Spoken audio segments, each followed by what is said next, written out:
mohitamastu ma vidvishavahi. Om Shanti Shanti Shanti. Om. Good. Good to see you all. Is that working? Looks like it's working. Welcome also to all of the viewers watching or attending this satsang online or watching after the fact. We will, by the way, we've gotten a lot of questions by email, so I apologize in advance. I won't be able to get to all the questions. I will, if you have any questions here, we'll pause at some point and take your questions. But we have a lot of questions coming from our online community. So let us begin. We're okay here? I think so. Okay. First question comes from Coffee, who lives in Berkeley, California. He says, what is the Vedic view on astrology? So astrology is a very popular topic, I find. A lot of people are interested in astrology. Everyone has their horoscope, and they want to know what the astrologer thinks will happen according to that horoscope. The origin of astrology in the Vedas, Jyotish Shastra is called a Vedanga. It is an anga, an auxiliary text to the Vedas. And this is a little, it has to be understood properly. The Vedas, the portion of the Vedas that Jyotish Shastra, Jyotis is the, actually the Sanskrit word, it means light, but here it represents stars or constellations.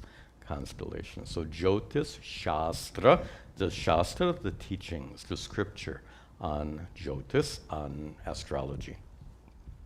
Part of the Vedas, specifically connected to the Karma Kanda of the Vedas, which is a portion of the Vedas that gave all the rituals, the ritualistic portion of the Vedas, not the Vedantic part of the Vedas, the Upanishads.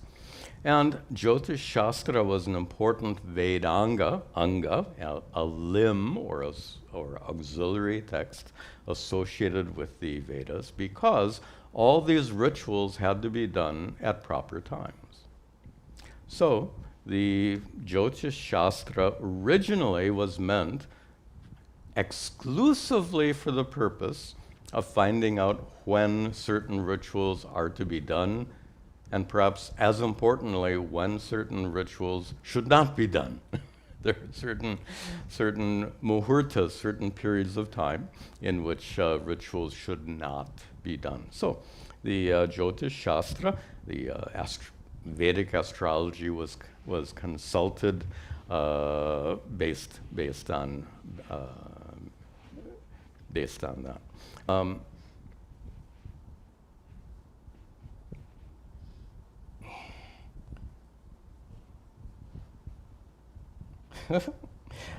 I am aware that I am only requesting your scholarly opinion based on your deep studies, not your personal views or beliefs.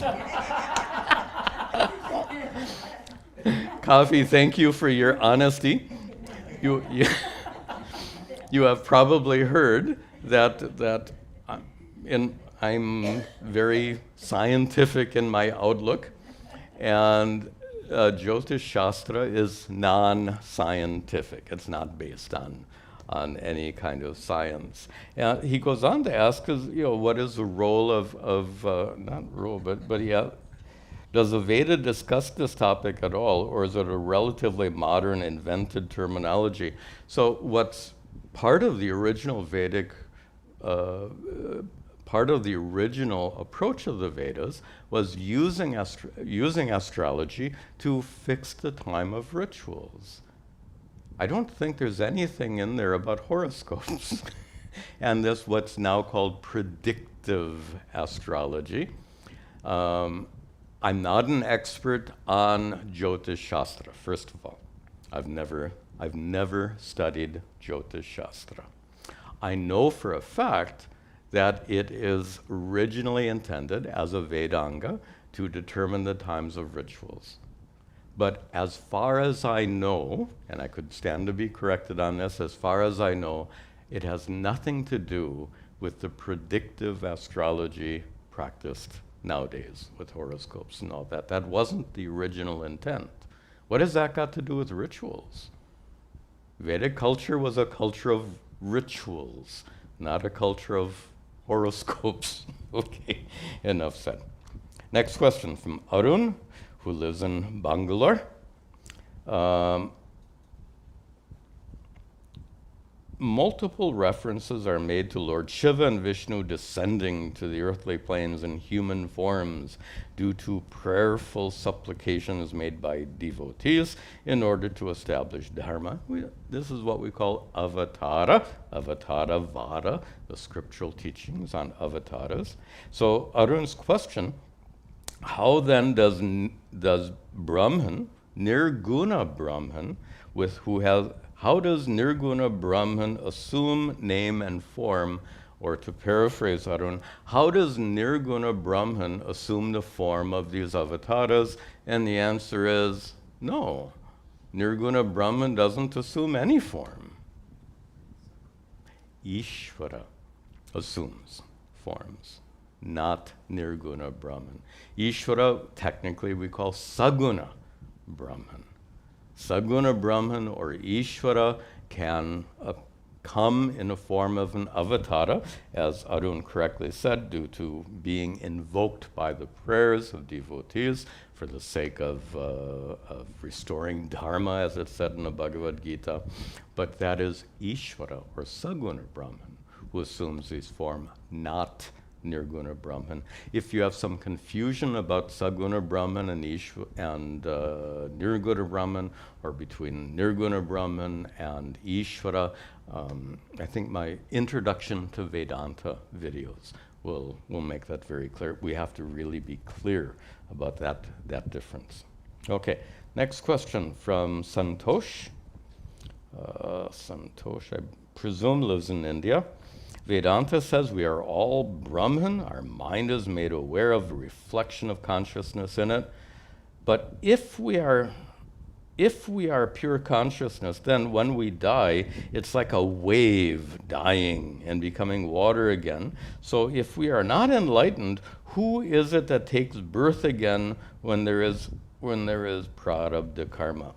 This question has been asked so many times. For good reasons. First of all, who reincarnates? And it's more complicated than you think. Obviously, the body doesn't reincarnate. The body is turned to ashes. Consciousness doesn't reincarnate. Consciousness is one for us all, one consciousness reflected or manifest in all of our minds. So then who is it? So consciousness can't travel. Consciousness also is all-pervasive. That which is all-pervasive can't travel. It's already everywhere. So body doesn't reincarnate. Consciousness doesn't reincarnate. What's left is what in Sanskrit is called sukshma sharira, subtle body. The subtle body is said to travel from one life to the next. Because this question has been asked several times already, I don't want to explain it in detail, but there's one video that very succinctly explains how the sukshma sharira leaves one physical body and is driven by prarabdha karma to acquire another body. The name of that video, I think, is Who Travels? So there's a group of videos, there's a playlist on the doctrine of karma. In that playlist on the doctrine of karma, find the video Who Travels, and you get a complete explanation of how the sukshma sharira, first of all, gets invested in a physical body, then leaves the physical body and travels on. All of that you'll find in that particular video. Okay. This question is from Ryan, who lives in San Antonio, Texas. You have explained that the experience of death is like dreamless sleep. Not the experience of death, the experience of being dead. The difference, right? Experience of death, the experience of dying is no fun. A lot, really, for too many people. Some people die easily. By the way, instantaneous death is a blessing. Absolutely a blessing. You know, to die of a stroke or very short heart attack, blessing. Many of you know people who have suffered tremendously at the end of their lives. And let us recognize that suffering and do everything we can to alleviate that suffering. In particular, the administration of morphine. I'm making a little bit of a point about this because I understand in India it's not used. And I find that appalling. You know, if you think, oh, morphine, it's an addictive opiate. This poor fellow is dying. Relieve him or her of their pain. Administer morphine. Anyway, that's my strong opinion. You get the sense. So the experience of dying is one thing, but the what Ryan is asking here is the experience of being dead. And what I've said before is you cannot differentiate whether you're dead or in deep sleep. There's no way to differentiate between those two states. You are a conscious being in the absence of any experience whatsoever. Consciousness without experience. Which means there's no sense, here I am me. That's gone. It's gone in deep sleep, and it's equally gone in after death. So the question is this also true of, let's see, I assume that this is experienced between lives for those caught in samsara. That is, after you die, then before you're reborn again, you have that condition. Consciousness without experience. That's an accurate way of describing it for both deep sleep and death before you're reborn. Is this true for liberated individuals as well? Well, liberated individuals are not going to be reborn. So what is the experience of a liberated individual? Oh, that's interesting. What is the experience of a liberated individual after death? And I'm smiling because liberated individual is an oxymoron. Sorry to be fussy about this. If you're liberated, you're not an individual. If you are liberated, you are infinite consciousness. You are the reality of the universe. If you are a liberated individual, now you can be a liberated individual with a body. You can be a liberated individual without a body. But in both cases, you are boundaryless consciousness, limitless and vast. But now, interesting, he says, is this what a liberated person has to look forward to once they escape samsara? Is it a condition of oblivion? Notice that Ryan uses this word oblivion because it has a negative connotation. You cease to exist. You plunge into the abyss of non-existence, a state of oblivion. How horrible that must be. Is deep sleep a horrible experience? It is so remarkable that we all love the condition of dreamless sleep. We call it blissful sleep. Have you ever woken up after a night where you've had a dozen or more dreams, and you wake up still remembering all of these dreams? You forget them quickly, but you wake up after these dozen dreams, and this dream and that dream, all these different dreams, and you wake up so tired. After all those dreams, if you have a night which is relatively dreamless, the sleep is deeper. By the way, neuroscience says that dreamless sleep is a deeper condition of sleep. They describe it as you wake up halfway when you dream. To be dreaming, you wake up halfway. So deep sleep, as the word suggests, is a deeper condition of sleep. It's blissful. Why call it oblivion? It's blissful. So just as you are blissful in deep sleep, you are blissful after you're dead. That's good. When you're dying, you may not be blissful. After you're dead, like deep sleep. And then if you're enlightened, that bliss continues uninterrupted. If you're not liberated, good luck. You have to go through all this again, a life of suffering. Okay, next. Prashanto. Prashanto asks, my question, he first compliments. He says he enjoys all these teachings, I'm glad. Prashanto lives in Dhaka, Bangladesh. When and how do I know I am enlightened? That's a very profound question, but it has a surprisingly simple answer when you really understand what is enlightenment. And here's a simple answer.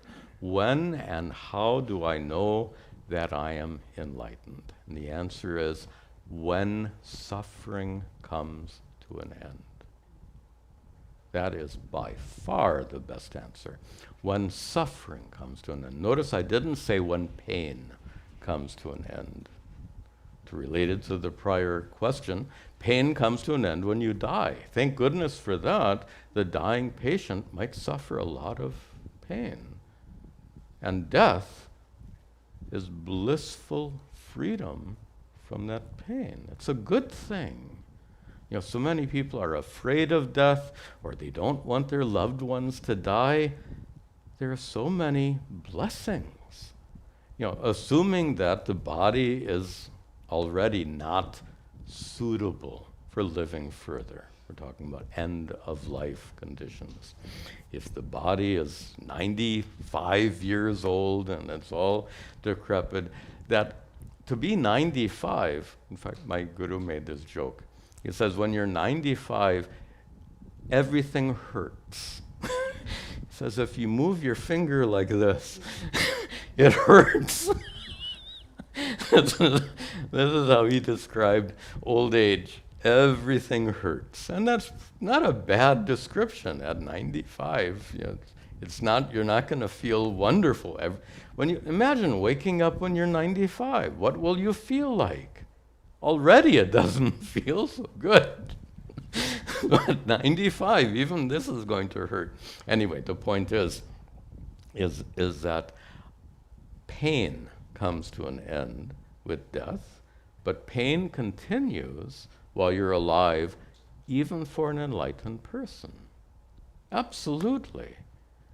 An enlightened 95-year-old will feel pain everywhere. What is the difference? Most people complain, oh, it hurts, it hurts, it hurts. The enlightened 95 person doesn't complain. That's really all it is. The enlightened person feels the same way as any other 95-year-old, but doesn't suffer. Or to use a different kind of language, the enlightened 95-year-old has complete, unconditional acceptance of the situation exactly as it is, without any resistance, without any resentment, without wanting anything to be different. And because of that perspective, there is zero suffering for that enlightened 95-year-old. Pain? Yes, but no suffering. And this is, I think, the most accurate way of understanding how to know whether you're enlightened or not. If you If you make a bad joke, if you're enlightened or not, ask your spouse. How's that for a very indirect answer? And the reason I say that, sorry, it's a bad joke, but the reason I say that is if you are continually complaining and difficult, your spouse will know you're not enlightened. Okay, you get the point. All right. Next, from Diego. Diego lives in Mexico and says he studied listening to these teachings online for a long time and appreciates Advaita Vedanta as taught by me through the website and our YouTube channel. And Diego asks, Diego living in Mexico, context is important here, Diego asks, my question is, do I have your blessing to share these amazing teachings in my language, Spanish, even though I am not a proper Vedanta guru? Good question. Several things. Do I have your blessing? Absolutely yes. Do you have my permission? You don't need my permission. Full stop. You have my blessing. You also have my permission, but you don't need it because you are an individual. I don't control anything. I don't want to control anything, so it's not a matter of permission. Do I have your blessing to share these amazing teachings in my language and to share it in Spanish and other languages is important. In fact, Spanish is such a widely spoken language. As much as not as much as I can, all of my produced videos are subtitled in Spanish. Some of them are subtitled in other languages as well, but including Hindi and what else? French, several other languages, but not always. But always, any language, any video I produce is available in with Spanish subtitles. Videos which I don't produce, which means classes and live satsangs, etc. We have no facility for subtitling them. But those of you who use YouTube, I hope you know that YouTube has an automatic captions facility. So you can get your automatic captions, means YouTube uses its own artificial intelligence machine to interpret the words spoken. It's fairly accurate. Of course, I don't think YouTube's artificial intelligent machine has a good Sanskrit vocabulary, so don't expect all the technical terms to come across well. They won't. But for most ordinary English, it captures fine. It also has automatic translation. So when I'm speaking in English, you can get automatic Spanish captions on YouTube. That's a very sophisticated process, two-step process. Two-step process, because first it has to figure out my English, and then it has to translate my English to Spanish and other languages. Anyway, Diego probably knows all this. I'm just sharing it with the rest of our viewers here.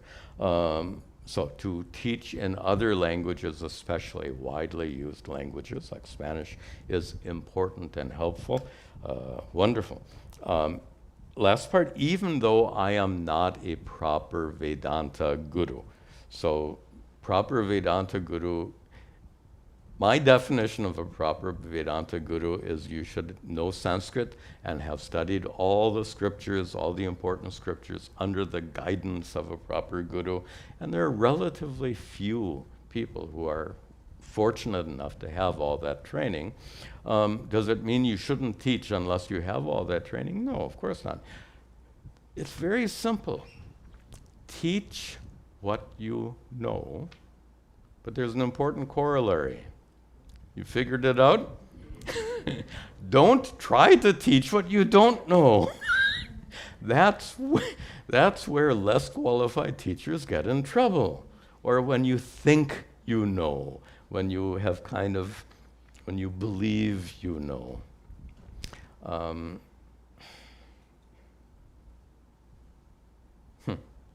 The best teacher is one who can say, I don't know. Wonderful. Because the best teacher is one who knows what he or she doesn't know. If you don't know what you don't know, you're in trouble. And you'll be a terrible teacher. If you don't know what you don't know, then you'll end up teaching or trying to teach what you don't know. A good teacher doesn't need to know Sanskrit. A good teacher doesn't have to have studied all the scriptures. A good teacher needs to know what he or she doesn't know, and then choose not to teach what I don't know. Okay, so Diego, as we say in American English, go for it. Good.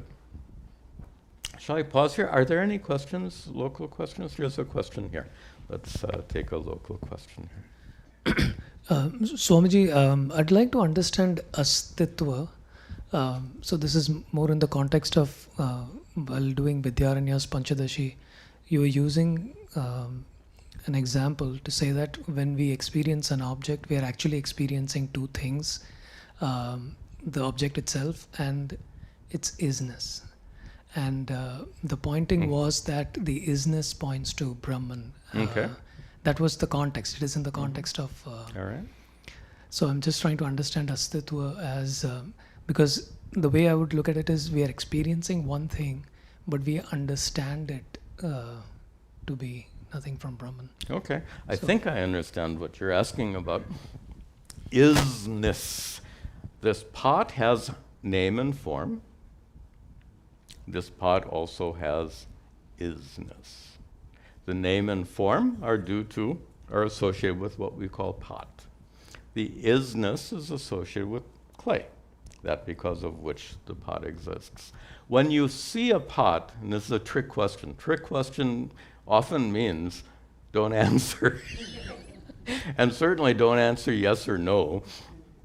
So if I ask you the question, when you see this, do you experience a pot or do you experience clay?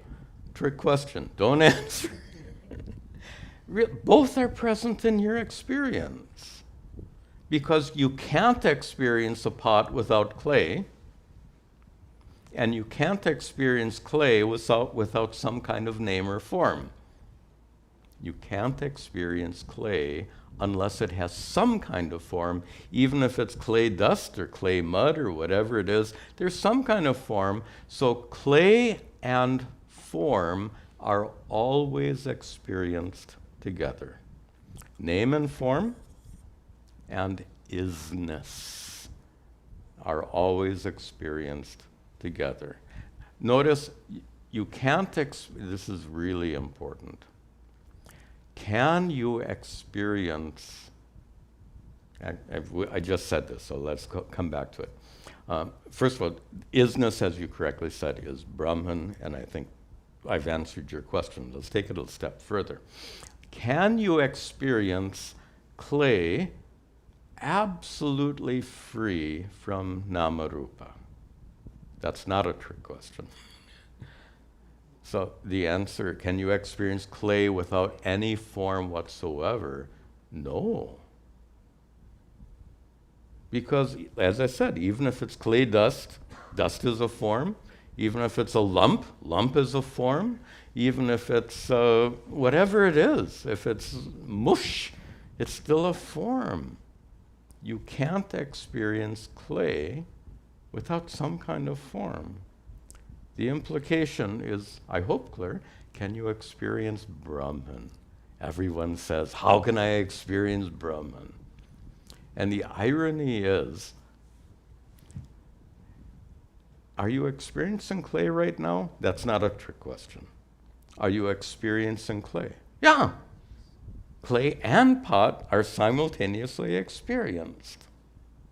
Are you experiencing Brahman right now? In that same way. But not as a particular object. You're experiencing Brahman because Brahman is a reality because of which everything exists. We can say that you don't experience Brahman as a particular thing, but you certainly experience Brahman because Brahman is, you won't like this, Brahman is experience. Brahman is all there is. Did your question get answered? Okay. All right. Any other question here before we continue? Yes. Over here, please. Namaskar, Swamiji. A follow-up question on the previous question is, so can I describe Maya as name and forms? In a loose way, yes. In a technical way, no. So in a technical way, Maya is a power, a creative power or creative capacity. So we wouldn't call this pot Maya. We could say that the pot is the result of a creative process. Clay exists. Clay plus a creative process. Clay with a creative power becomes pot. The universe, Brahman with a creative power called Maya becomes the world of name and form. So instead of saying Maya is name and form, it's much more accurate to say Maya is the cause for name and form. Does that work for you? Okay? Okay. Okay, let's take some more questions online. Good questions here. Next question from Neil. Neil lives in Atlanta, Georgia.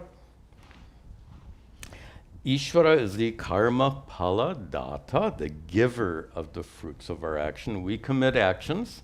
We receive the results according to the laws of nature. The laws of nature are manifestations of Ishvara's intelligence. I'll say that again. When we do an action, we receive results according to the laws of nature. Laws of nature are manifestations of Ishvara's intelligence. Therefore, Ishvara is karma phala data, the giver of the fruits of our actions. If that's so, then why should we pray for miracles? Now, the simple answer is, why would you? If you understand. First of all, to pray for a miracle, there's a problem. First of all, we have to define miracle. What do we mean by miracle? Excuse me.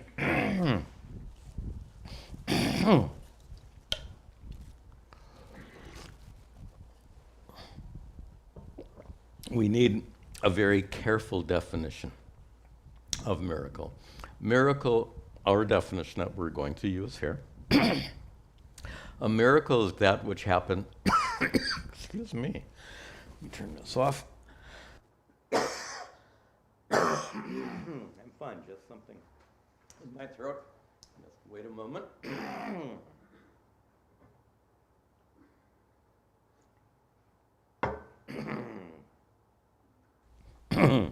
Om. Okay.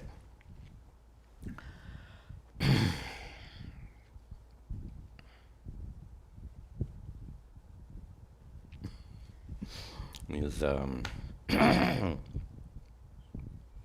something I've learned. Your larynx muscles are subject, doctors say they're subject to spasm. They get irritated and they start freaking out, as we say in American English.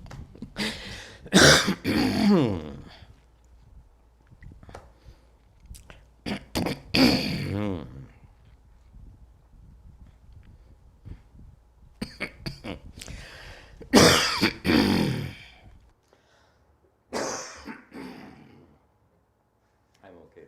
break.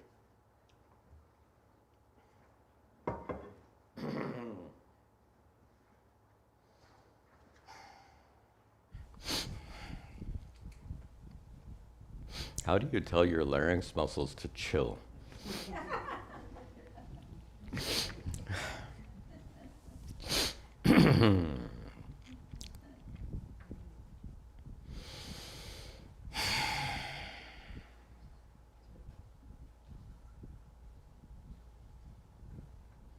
Okay, let's try this.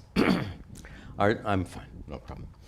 Definition of miracle is that which doesn't occur according to the laws of nature. That's a great definition. That which happens according to the laws of nature is a scientifically understandable event. Something that has no scientific explanation, something that has no explanation in terms of the laws of nature, is considered a miracle. Are you okay with that definition? I think that's an important and helpful definition. A miracle is that which doesn't conform to the laws of nature. Watch where this goes with that definition. Laws of nature are an expression of Ishvara's intelligence. Oops. Do you see the conclusion? There's no such thing as a miracle. There are plenty of things which are unexplained. Oh, so much that's unexplained. But unexplained means we just haven't figured out the laws of nature that govern those events. Everything, without exception, happens according to Ishvara's will, in quotation marks. Ishvara's will, I like this metaphor. This is, I think, a powerful explanation of Ishvara's will. It is Ishvara's will that when I drop this object, it should fall. It is Ishvara's will that it should fall, not, I'm going to bore you with 1 minute of physics, it should not fall at a constant velocity, it should accelerate. And it should accelerate at precisely 9.8 meters per second, and not in any other, and not at any other rate, only 9.8 meters per second, and it should only fall in one direction. There's a vector between this pot. This is what I'm remembering all my college physics. There's a vector between this pot and the center of the earth. And there's an imaginary pointer going from this pot to the center of the earth. And that imaginary line determines where this, which means if you're living in Australia, now the earth is up here, it falls towards the center of the earth, even if you're down under, as they say. Actually, as we say, they're not down under, they're right side, they're right side up. We think they're down under, okay. So, Ishvara's intelligence is manifest as the laws of nature, laws some of which are known, many of which are not yet known. Based on this definition, there's no such thing as a miracle. Which means, if I have stage 4 cancer, which has affected every organ in my body, and doctors say that I would be lucky to live for another day or two, and if I pray, oh God, please make me live 10 more years, I'm praying for a miracle, right? I would say that's praying for a miracle. Do you think God's going to answer my prayer? Does God change his mind about the laws of nature? Think we'll make it fall at 9.7 meters per second. God doesn't. God is, Ishvara, I should use the word Ishvara. Ishvara is not fickle. Ishvara doesn't change his mind.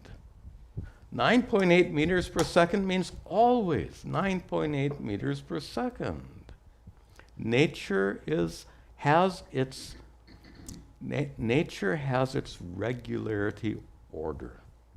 There is a natural order. Ishvara doesn't change his mind. And besides that, Ishvara is going to change the laws of the universe for me. Look at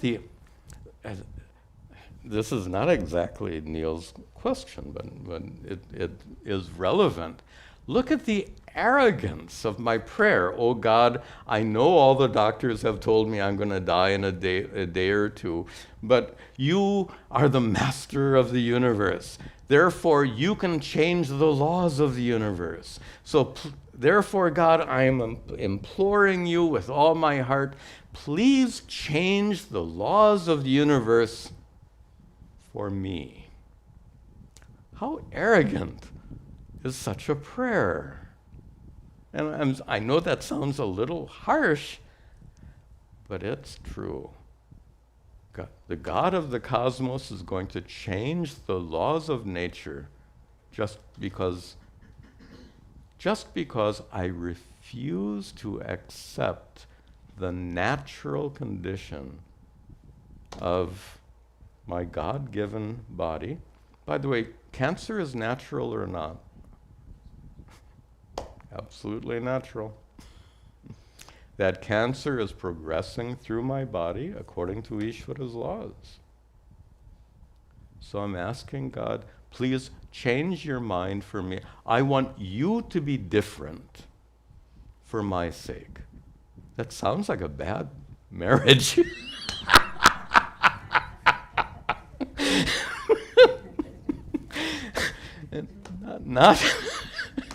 Not helpful. I don't like the way you are. You have to change. But that's what that prayer is. God, I don't like your laws. Okay, sorry, I'm being a little, okay. He goes on. After all, if you pray, so we ask, why do we ask Ishvara for things to be different? I think I've captured everything that Neil has asked here. So good question. Really opened up into an important topic. Okay, we have time for a couple more. This is from Shankar. Shankar, doesn't say where he lives. It's a little long-winded. I'm going to paraphrase some of it. Actually, let me read portions of it. Shankar writes, I am an absolutely logical, rational, and reason-oriented person in my life. And I find Vedanta very logical and useful. This is one of the really important things about Advaita Vedanta, not based on blind faith, based on reason. And for that for this reason, sorry to reuse the word, it's an ideal teaching for our modern times, when increasingly people are leaving conventional religious traditions, religious faiths, religions which are based on blind faith. Biblical religions, they say you have to believe in the Bible because the Bible says so. Blind faith. Now, some people have that blind faith and continue following those biblical traditions, and that's fine. But would you not agree that the number of people who have that kind of blind faith are decreasing with time? More people hundreds and hundreds of years ago had this blind faith, fewer people today, and we can expect fewer people tomorrow, which means conventional religions will continue to decline to the extent that these conventional religions are based on blind faith alone. So thank goodness Our Vedantic tradition is not based on blind faith. It's based more on reason. But here's he makes reference to an earlier satsang in which we talked about prayer, and he quotes me. I presume his quote is accurate. I don't remember. He said that I said, without some kind of prayer or devotional life or some kind of relationship with Ishvara, there's a problem. And I think that's probably an accurate quote. I would say something like that.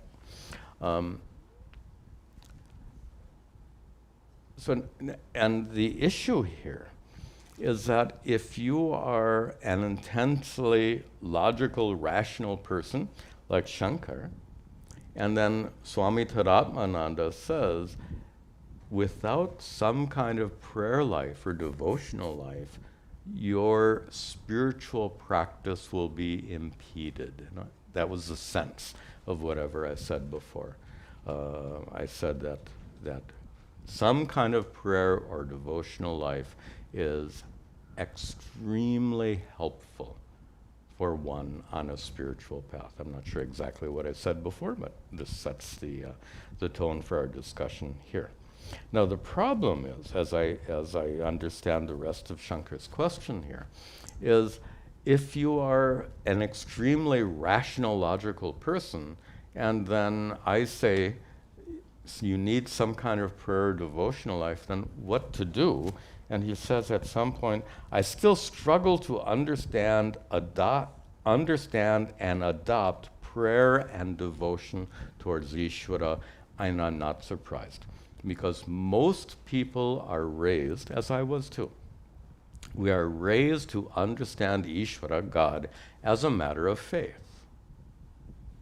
That's how children are raised. That's how I think we're all raised in that way. Unless you're raised in an atheistic family, some people are, but the majority of people are not raised in atheistic families.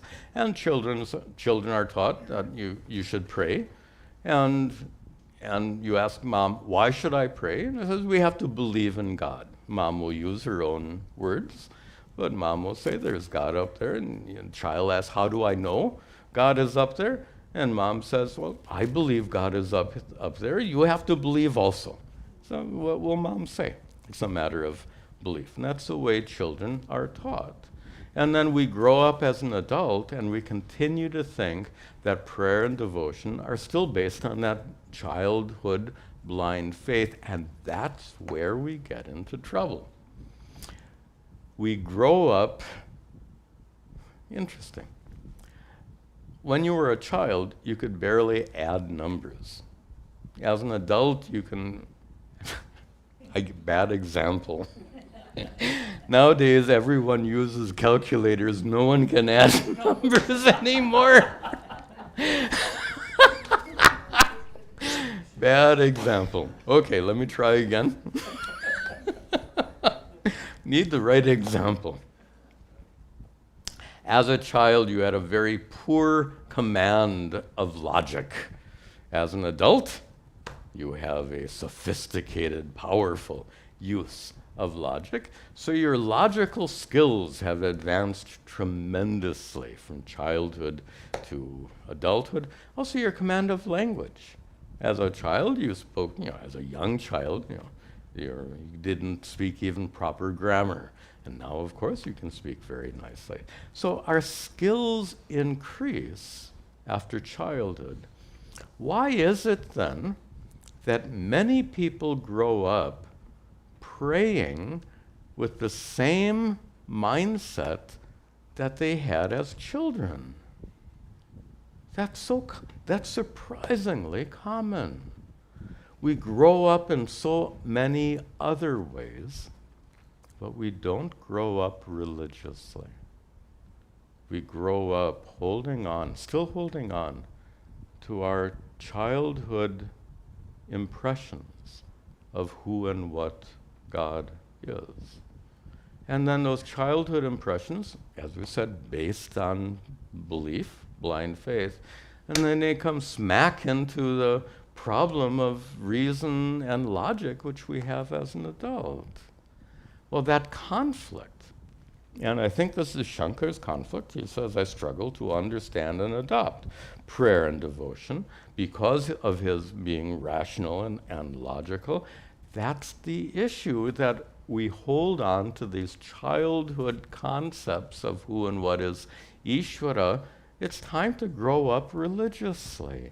Unfortunately, the teachings of Vedanta empower us to relate to Ishvara not as a matter of faith, but as a reality.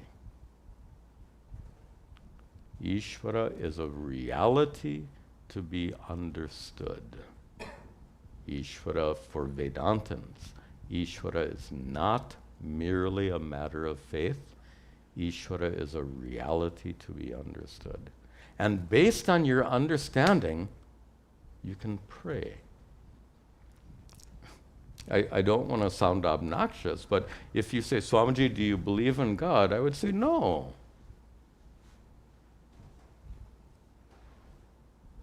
I understand Ishvara as a reality. It's not a matter of belief. Do you believe I'm sitting here? And I'm not suggesting it's something that you see. Do you believe that objects fall following a vector pointing down to the center of the earth? It's not a matter of belief. You know it. You understand it. In that sense, if you ask me, do I believe? I don't believe. Absolutely not. It's not a matter of belief.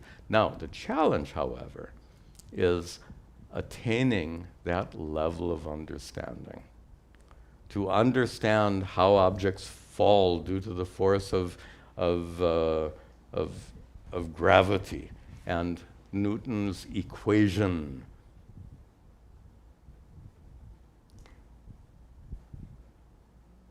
Force equals mass 1 times mass 2 plus the gravitational constant over radius squared. How's that?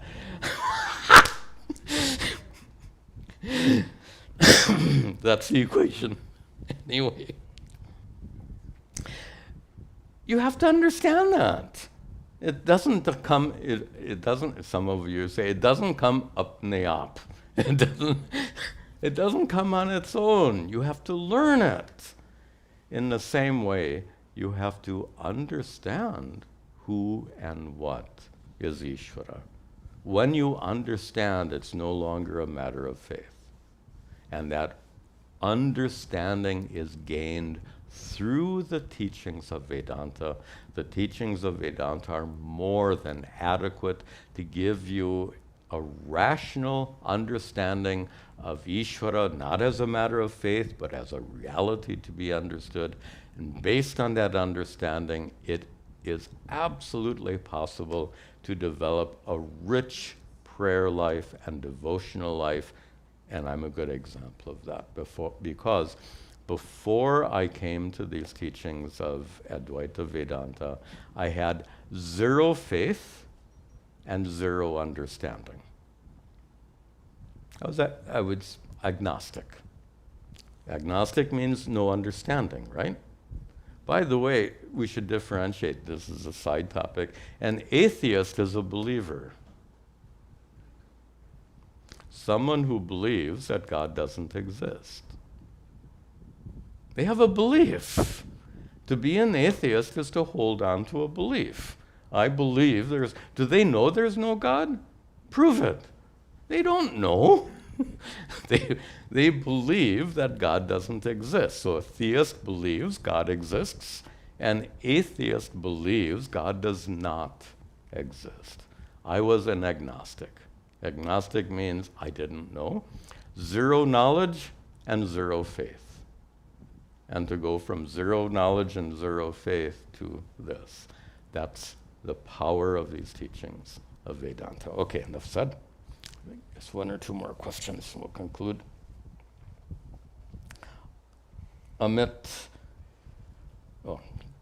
what is karana sharira, or causal body? to call it a sharira, or a body, is a figurative usage. The best way to understand causal body, karana sharira, is ignorance. That's all it is. Causal body is a figurative expression. Karana sharira is ignorance, simply put. Next question from Michael. Michael asks, it is clear to me that the mind is insentient and therefore can't know Brahman directly, yet without the mind's cognizing, understanding function, Atma Jnanam can't take place. I don't understand it either. No, and sorry, I don't mean to be dismissive of Michael's question, but oftentimes questions are confusing and unanswerable because they contain wrong assumptions. And I think Michael's question starts off with a wrong assumption.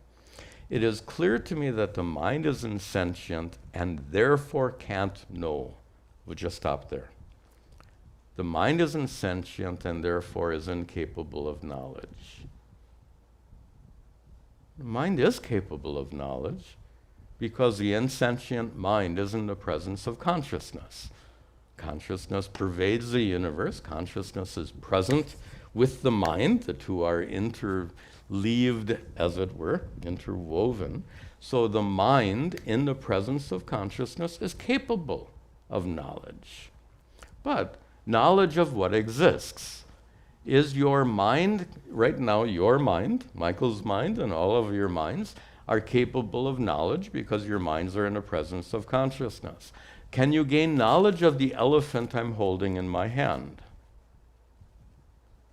No. Because the elephant I'm holding in my hand doesn't exist. So there's some limitations to the knowledge you can gain. Doesn't mean you can gain knowledge of anything. You can gain knowledge of the knowable. Sorry for being fussy about language. You can gain knowledge of the knowable. Now we can continue with Michael's question. So the mind is insentient, yes, but that doesn't mean it can't gain knowledge. The mind with consciousness can gain knowledge of what is knowable, but he says, but can't know Brahman directly.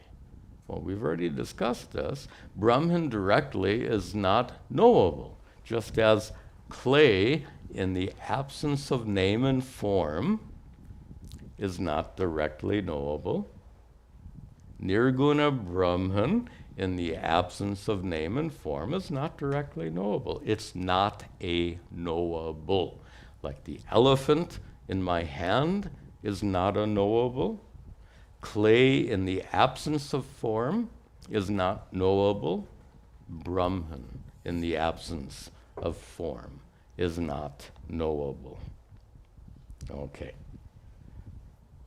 So with that in mind, please help me. I'm trying to understand the role of mind in gaining knowledge. That's what we just explained. Mind in the presence of consciousness is capable of knowing certain things and not capable of knowing other things. I think that answers Michael's question. And we'll take, I think maybe, let me just choose one last. Oh, this is nice. Let's take this one. We'll make this the last question for today. This is a question from Jayant, who lives in Raipur. Never been to Raipur. It's in Rajasthan? Where is Raipur? Is that? I don't even know. Anyway. My question, Jayan asks about prasada buddhi. Prasada buddhi means recognizing whatever comes from Ishvara. We said before, according to Ishvara's order, according to the laws of nature, which are an expression of Ishvara's order.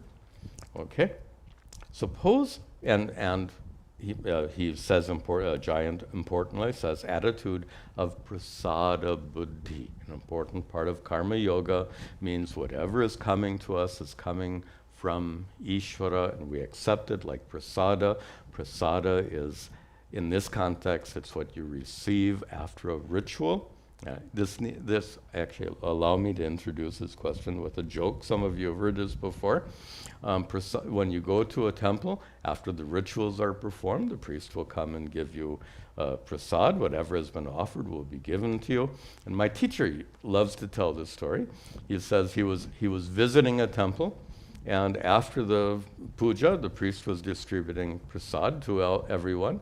Mom is there holding her 3-year-old in her arms, and the priest gives some prasad to the 3-year-old, raisins, and the 3-year-old looks at mom and says, loudly, she says, "But mom, I don't like raisins." Everyone in the temple could hear the 3-year-old saying, "I don't like raisins." That's not the point, of course. So those raisins are coming from the altar. They've been consecrated, so to speak, sanctified. So we understand the raisins are coming from Ishvara, metaphorically, symbolically. So prasada buddhi means to accept things like you accept in a temple after the rituals are done, with that attitude. Now, back to Giant's question. Suppose it's a rainy day. I'm walking outside and I get drenched in the rain. But if I have prasada buddhi, I'm paraphrasing, if I have prasada buddhi, I won't complain, because this is Ishvara's rain. This is Ishvara's blessing. Right? A common joke in India. We're getting our abhishekam today. The typical ashram joke. You're walking with a friend in the rain, and your friend asks you, "Are you enjoying your abhishekam?" Ashram humor is not that funny. So, what do you expect for people who live in an ashram? Anyway, so being rained on is Ishvara's prasada. Wonderful. Then he says, however, suppose the next day I go out with an umbrella to protect my rain. So does it mean that I'm rejecting Ishvara's prasad? In fact, the umbrella is also Ishvara's prasad, right? How did you get the umbrella? One way or the other, we trace everything back to Ishvara. So having an umbrella is Ishvara's prasad. Having the intelligence to bring an umbrella is Ishvara's prasad. So prasada buddhi is not so simplistic. So if it's raining, doesn't mean you're supposed to just blindly accept whatever comes your way. This is actually an important point based on Jayan's question. Some people wrongly think that whatever comes, or if I put it in context, if I am a truly spiritual person, if I'm really devoted to God, I should accept anything. If my head is pounding with a headache, I should just accept it. And actually, a similar question was asked to my guru. And he said, and the person said to my guru, so should I just accept my headache as Ishvara's prasada? And the answer was something like, who said Tylenol is not Ishvara's prasada? Headache is Ishvara's prasada. Tylenol is also Ishvara's prasada. Why not? It is all Ishvara prasada. Anyway, just to have a better idea about what is Ishvara's prasada. There are many more questions I haven't gotten to, maybe also questions here. I'm sorry, but I think this is a good time to conclude. We'll take more questions next week and conclude with a prayer. Om Sarve Bhavantu Sukhinaha Sarve Santu Niramayaha Sarve Bhadrani Pashyantu Ma Kaschad Dukkha Bhag Bhavet Asato Ma Sadgamaya Tamaso Ma Jyotirgamaya Mrityorma Amritangamaya Om Shanti Shanti Shanti Om Tat Sat.